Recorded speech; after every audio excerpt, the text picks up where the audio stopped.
Hi, ഞാൻ Nanditha. NEET 2022-ൽ all India rank 47-ഉം കേരള റാങ്ക് 1-ഉം നേടാൻ സാധിച്ചു. ഇപ്പോൾ ഡൽഹി എയിംസിൽ പഠിക്കുകയാണ്.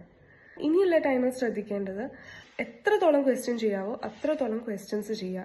ആൻഡ് നിങ്ങളുടെ ഷോർട്ട് നോട്ട്സ്, തിയറി പോയിന്റ്സ് എല്ലാം വീണ്ടും വീണ്ടും റിവൈസ് ചെയ്തുകൊണ്ടിരിക്കുക.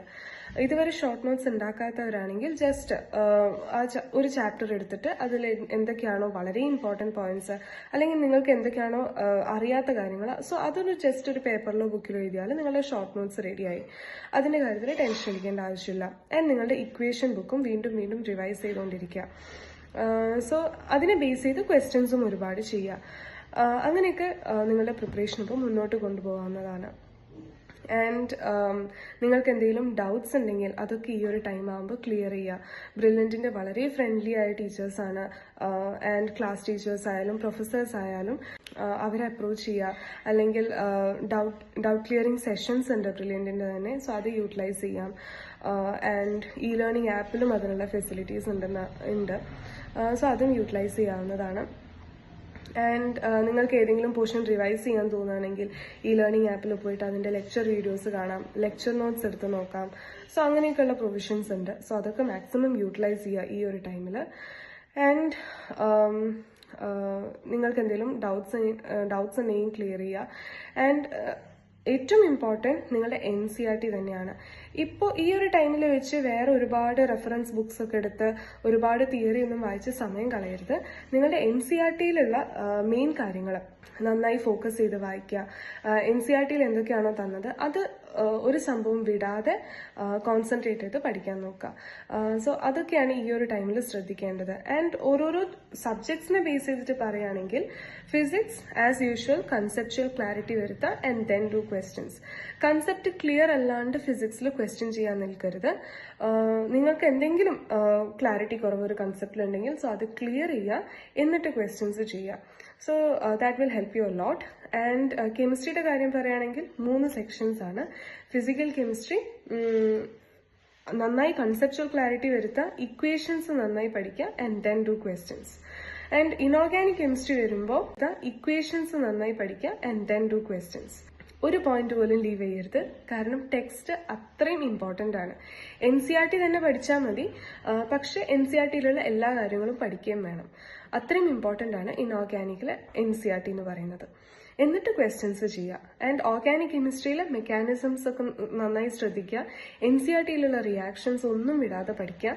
ആൻഡ് ബ്രില്യൻറ്റിൻ്റെ തന്നെ നോട്ട്സ് ഒക്കെ അത്യാവശ്യം വളരെ ഹെൽപ്ഫുൾ ആയിരുന്നു ഓർഗാനിക് കെമിസ്ട്രിയിൽ. ആൻഡ് ബയോളജിയിലോട്ട് വരുമ്പോൾ പലരും പറയും ബൈഹാർട്ട് പഠിച്ചാൽ മതി എന്നൊക്കെ, പക്ഷെ അങ്ങനെയല്ല.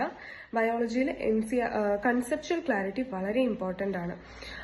നിങ്ങൾ കൺസെപ്റ്റ് നന്നായി മനസ്സിലാക്കുക. ഓരോ സെൻറ്റൻസിനും അതിൻ്റെതായ കൺസെപ്റ്റ്സ് ഉണ്ടാവും. സോ അത് മനസ്സിലാക്കിയിട്ട് ഒരുപാട് ക്വസ്റ്റ്യൻസ് ചെയ്യുക. ബയോളജി ഫിസിക്സിനേക്കാളും കെമിസ്ട്രീനേക്കാളൊക്കെ സിമ്പിളാണെന്ന് വിചാരിച്ച് ടൈം കുറവ് കൊടുക്കരുത്. അത്യാവശ്യം ടൈം കൊടുത്തിട്ട് തന്നെ ബയോളജിയും ഇമ്പോർട്ടൻ്റ് ആയിട്ട് കരുതുക, സിമ്പിളായി കാണരുത്.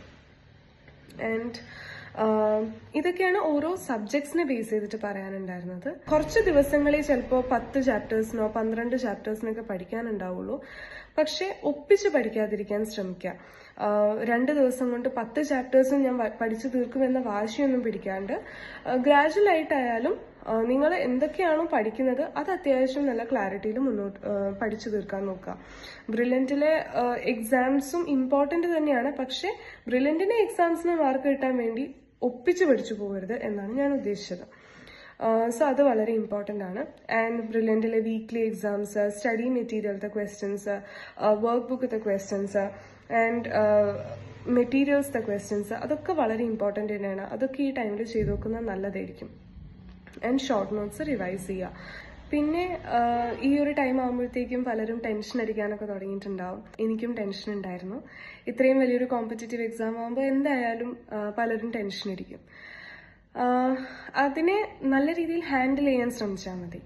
എപ്പോഴും ഓർക്കേണ്ട ഒരു കാര്യം, ടെൻഷൻ അടിച്ചതുകൊണ്ട് ലോകത്താരും ഒന്നും നേടിയിട്ടില്ല. മറിച്ച് ടെൻഷൻ അടിക്കാതിരുന്നാൽ പലതും നേടാൻ സാധിക്കുകയും ചെയ്യും. സോ അതെപ്പോഴും ഓർമ്മിച്ച് വെച്ചാൽ മതി. ആൻഡ് എന്തായിരിക്കും എൻ്റെ റിസൾട്ട്, എനിക്ക് കിട്ടുമോ കിട്ടില്ലേ, അങ്ങനെയൊന്നും ഇപ്പോൾ ചിന്തിക്കേണ്ട ആവശ്യമില്ല.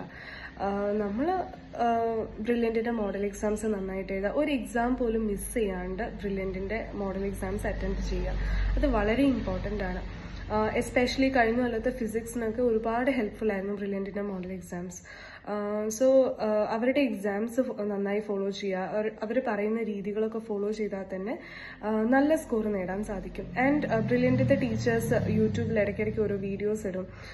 സോ അത് വളരെ ഹെൽപ്ഫുൾ ആണ്, നമ്മളുടെ മൈൻഡിനൊരു സ്ട്രെങ്ത് കിട്ടാനും നമുക്കൊരു സപ്പോർട്ടൊക്കെയാണ് ആ വീഡിയോസ്. അതെന്നെ ഒരുപാട് ഹെൽപ്പ് ചെയ്തിട്ടുണ്ട്. ആൻഡ് റിവിഷൻ ചെയ്തുകൊണ്ടേയിരിക്കാം. എത്രത്തോളം റിവിഷൻ ചെയ്യുന്നോ അത്രത്തോളം നല്ലതായിരിക്കും ഇതുപോലത്തെ എക്സാംസിന്. കാരണം അബണ്ടന്റ് നമ്പർ ഓഫ് ചാപ്റ്റേഴ്സ് ഉണ്ട്. സോ കണ്ടിന്യൂസ് റിവിഷനിലൂടെ നമുക്കെല്ലാം ഓർത്ത് വയ്ക്കാൻ സാധിക്കത്തുള്ളൂ. സോ അതിലൊന്നും ശ്രദ്ധിച്ചാൽ മതി. ആൻഡ് ക്വസ്റ്റ്യൻസ് ഒരുപാട് ചെയ്യാം. ആൻഡ് ഒരുപാട് പഠിച്ച് എക്സോസ്റ്റഡ് ആവാതിരിക്കാൻ ശ്രദ്ധിക്കുക. ഇടയ്ക്കിടയ്ക്ക് ഓരോ ബ്രേക്സ് എടുക്കുക. And drink plenty of water, take adequate amount of rest. ഒരു 6 hours സ്ലീപ്പ് കമ്പൽസറി ആണ്. കാരണം നമ്മൾ ഇത്രയധികം പഠിക്കുമ്പോൾ ബ്രെയിനിന് കുറച്ച് റെസ്റ്റും കിട്ടണ്ടേ. സോ അതിനൊരു 6 hours സ്ലീപ്പും എസെൻഷ്യൽ ആണ്. സോ ടെൻഷൻ അടിക്കാതിരിക്കുക, കൂളായിട്ട് പഠിക്കുക. ടെൻഷൻ അടിച്ചുകൊണ്ട് പഠിച്ചാൽ മറന്നു പോകാനുള്ള ചാൻസ് കൂടുതലാണ്. സോ ടെൻഷൻ അടിക്കേണ്ട, കൂളായിട്ട് പഠിച്ചാൽ മതി. So all the best. Thank you. Entrance സംബന്ധമായ വാർത്തകളും അപ്ഡേഷനുകളും ഏറ്റവും വേഗം ആധികാരികമായി അറിയാൻ ബ്രില്യൻ സ്റ്റഡി സെന്റർ പാല യൂട്യൂബ് ചാനൽ സബ്സ്ക്രൈബ് ചെയ്യുക, ബെൽ ഐക്കൺ അമർത്തുക, ഈ വീഡിയോ മറ്റു സുഹൃത്തുക്കളിലേക്കും മാക്സിമം ഷെയർ ചെയ്യുക.